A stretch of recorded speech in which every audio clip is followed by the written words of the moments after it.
I want you to listen to Ralph Reed. He is a major factor in the evangelical community that Trump spoke in front of a couple of days ago. Mr. Reed claims to have been a longtime friend of Mr. Trump, and I just want you to hear his views on Donald Trump and how he's basically willing to ignore or spin a lot of the Trump inadequacies. We've done very well with the evangelicals and with religion, generally speaking. If you look at what's happened with all of the races, whether it's in South Carolina, I went there and it was supposed to be very strong evangelical, and I was not supposed to win, and I won in a landslide, and so many other places where you had the evangelicals and where you had the heavy Christian groups, and it was just, it's been an amazing journey. That was Donald Trump speaking before the Faith and Freedom Summit yesterday. It is the latest in the presumptive nominee's efforts to maintain his popularity with evangelicals. Joining me now, Ralph Reed, founder and chairman of the Faith and Freedom Coalition. Ralph is also the former chairman of the Georgia Republican Party and served as senior advisor to the Bush-Cheney campaigns. Ralph Reed, thank you for joining me. Good to see you. Thanks, Alex. Good to be with you. All right, I'm just going to let a couple people know here that a few people know that we've got a little bit of a delay, so don't be disconcerted about that. But let's talk about Trump's speech here. It resonated with those in attendance, yes or no? Give me a read on that. No, absolutely. I mean, Donald Trump hit the notes that he needed to yesterday. He stressed his common and shared values with not only conservative evangelicals, who are going to represent, by the way, about 1 out of every 4 votes that is cast this November, but also faithful, frequently mass-attending Catholics who represent about 1 out of every 10 voters. And he stressed his belief in the sanctity of life, in traditional marriage, in support for the State of Israel, in support of religious liberty, including cases like Hobby Lobby and Little Sisters of the Poor, where the Obama administration has attempted to trample on the First Amendment rights of people of faith and force them to violate their consciences in enforcing government policies with which they respectfully object. And also his opposition to the Iran nuclear deal, which Hillary Clinton helped to negotiate. And finally, and some would say most importantly, he stressed the fact that he was going to appoint conservative jurists and originalists and believers and judges interpreting the law rather than legislating from the bench, and with an open Supreme Court seat and vacancy because of the death of the late Anton Scalia. This is a critical issue for these folks. You've got a 4-4 divided court with many things that they care about hanging in the balance. And whoever the next president is going to fill that vacancy, and they certainly don't want it to be Hillary Clinton. And I think you've hit the nail on the head there, Ralph, with regard to that, because it is very unique that someone who, he wasn't even the actual official nominee at that point. I mean, he still technically is the presumptive, and he was putting out this list of these conservatives that he would appoint to the Supreme Court. Maybe that is in part why this new poll heading into yesterday's convention showed him with a 42-point lead among the white evangelicals over Hillary Clinton. But what does he have to do to get those numbers even higher, to mobilize evangelicals to get to the voting polls in November? Well, I think he needs to keep doing what he's doing. I think, Woody Allen famously said that half of life is showing up, and Donald Trump showed up yesterday, and that mattered. He was the first Republican nominee for president to show up at this meeting or its predecessor in 20 years in person, and that was important. It will help generate a level of enthusiasm and activism. Sometimes Republican presidential candidates embrace voters of faith in the primaries, and then they kind of stiff arm them in the general. I don't think that's a good strategy. We're not asking that Donald Trump or any other candidate make the central message of their campaign the moral issues that we care about. We understand that voters are primarily concerned with the economy and with terrorism and with education and health care, and we want Donald Trump and other candidates to talk to voters about those issues. But we do need to know that when it comes to the values that beat in the hearts and give meaning to the souls of millions of voters of faith, that he not only stands with us, but he will fight with us. So as long as he continues to make that clear, I think that's the first thing he has to do. Second thing he honestly has to do, Alex, and this is a responsibility for his campaign, not for the Faith and Freedom Coalition, he needs to have a good convention, a very good Veep pick, and then he needs to have a very good acceptance speech in Cleveland next month. If he does those things, Republicans and conservatives, I think overwhelmingly, will get behind the ticket. Is there a particular person in mind that would be most appealing to evangelicals for the vice presidential pick? Well, you're talking to somebody, I'm going to date myself, but you're talking to somebody who lived through the selections of Dan Quayle and Dick Cheney and Sarah Palin. And it's a little bit like trying to carry on a romance on a Ouija board. You don't really know because it's one person's pick. It's a very personal pick. But let's just say that there's an embarrassment of riches out there.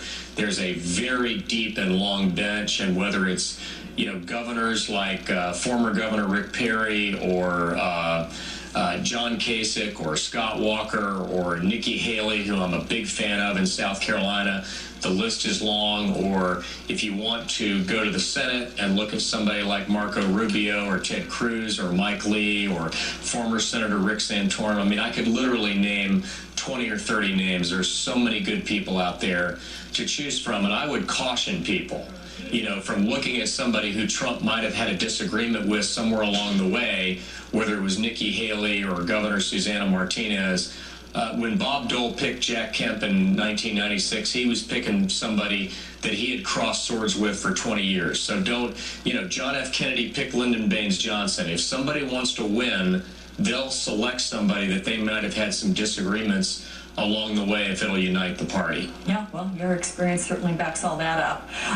As a person of faith, do Donald Trump's personal attacks offend you? Calling Elizabeth Warren Pocahontas, even tweeting this morning that Mitt Romney choked like a dog. Are you disturbed by that? And would you ever suggest that he stop that practice?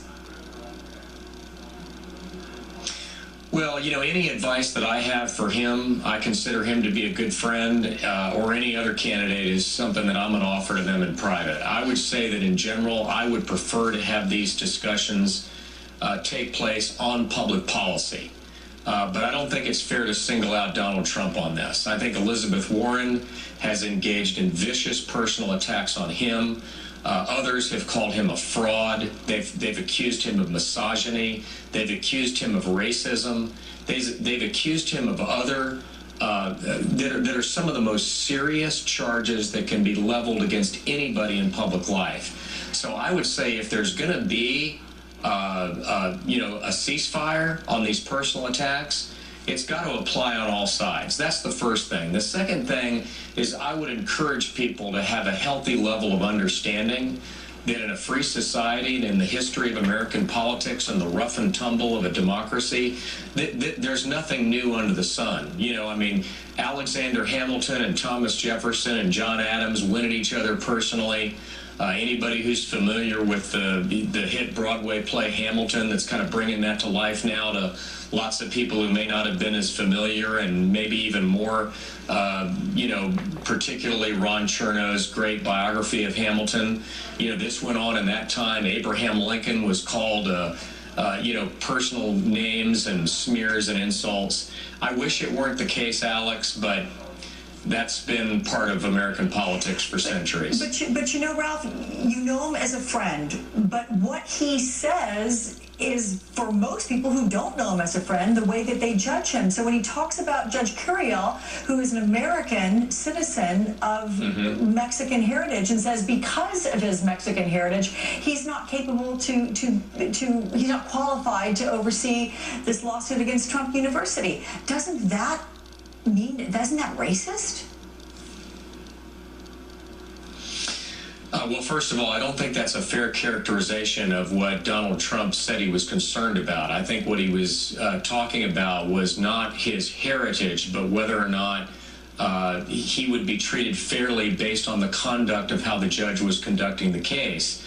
But, you know, look, he's issued a statement making it very clear that his words on that were misconstrued. I know him. I've never had any concern about his character in terms of him judging people based on anything other than their talent, their ability, their character, and their ability to do the job.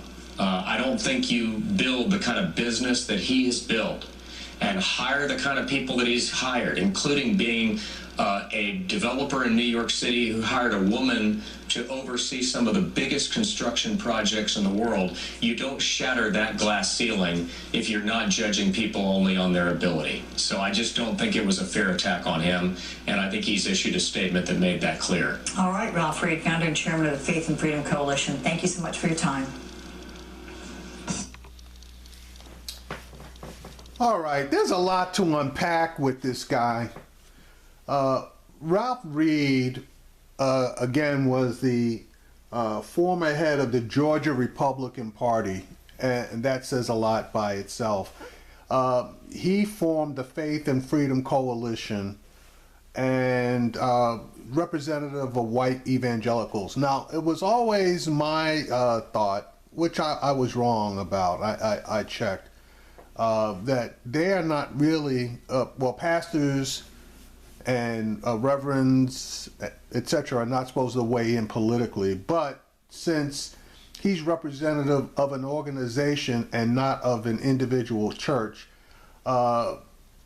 he's allowed to weigh in and throw support behind, political candidates. It's not a violation of the law. Now, violation of the law as far as tax exempt status is concerned. Okay. First of all, he claims that Donald Trump has done very well with the evangelicals, and as far as the voting is concerned, that's mainly true. But they're getting behind this guy, and he's not even a practicing Christian. Why do I say that? Anybody that's a practicing Christian knows it's not 2 Corinthians, it's 2 Corinthians. And he got tripped up on that one real early. Now, Mr. Reed claims that they have shared values. Well, if that's true, then I guess his coalition, his followers, the evangelicals, believe in robbing, stealing, and cheating from their fellow man. They don't believe in telling the truth. I mean, Trump has so many bad qualities. I wish he had enunciated what the shared values were. Now, I think what he's referring to is the fact that Trump said that he's going to be full on as far as protecting the religious liberties and viewpoints of the evangelicals. That may be where he's going as far as the shared values are concerned. But funny thing, Mr. Reed mentioned the full support of Israel, and Donald Trump said that he's not 100% with Israel on every item that they're for. So that's one area that he must not have heard Donald Trump speak about. Now, obviously, one of their main agendas is getting a conservative judge on the Supreme Court, because if they don't, a lot of the decisions that were made, with the fifth vote being the deceased Mr. Scalia, are going to be reversed. And as far as religious liberties are concerned, it's going to be strictly with a progressive judge. It's going to be clearly and tightly defined what the religious liberties are. And Mr. Reed wants as wide a definition of religious liberty as possible. So anyway, he wants Trump to keep on doing what he's doing. As far as the personal attacks, he doesn't recognize that Trump normally is the one who starts making the personal attacks by giving people nicknames. Obviously, you know about the nickname he has for Hillary Clinton, the nickname that he has for Elizabeth Warren. Hers, obviously, is intended to be a racial slur. And then all of the racial slurs that he's given out. Mr. Reed wants him to continue doing what he's doing in his own words. And he absolutely doesn't believe Trump is a racist. When you consider the fact that Judge Curiel, Trump bringing up his heritage as a reason why he doesn't believe he can be treated fairly, Mr. Reed seems to believe that Mr. Curiel's heritage wasn't what Trump was concerned about. If that's not what he was concerned about, why'd he bring it up?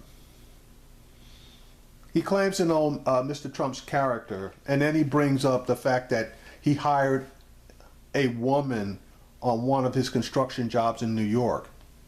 Well, if he's that familiar with Mr. Trump's hiring practices, he would know that Mr. Trump has never put a minority, black or Hispanic, into any position of authority within any company that he's ever owned. He would also know that Mr. Trump does not have a heart of forgiveness or even justice, since Mr. Trump came out against the Central Park Five that were wrongfully convicted of a rape in Central Park, and were within 5 years of that conviction found to be innocent based on DNA testing, and the fact that the young men, teenagers, not even 18 years old, were coerced into confessions without due process, i.e. their parents being in the room with them or an attorney being present. And then Mr. Trump was so outraged when their convictions were overturned based on DNA evidence, which a lot of that's happening these days, that he came out with a full-page ad in New York asking that the death penalty in New York be reinstated, and swearing to the high heavens that these guys were guilty, even though the evidence said that they were innocent. So, yeah, Mr. Reed, you are a fine example of an evangelical who obviously has an agenda, and everyone does. But for you to pussyfoot around Mr. Trump being a racist, Mr. Trump not really knowing jack about the Bible and not being a practicing Christian, and Mr. Trump making the personal attacks on people, that leads me to believe that turning the other cheek somehow is not in your vocabulary. You're going to get Trump. He's going to make it through the GOP convention. And God forbid Trump ever becomes president, because, yeah, you are going to get what you want, but this country is going to be in a holy mess. And your evangelicals are going to be right up there, because I doubt that Trump's going to keep his word on a lot of things that he's basically saying.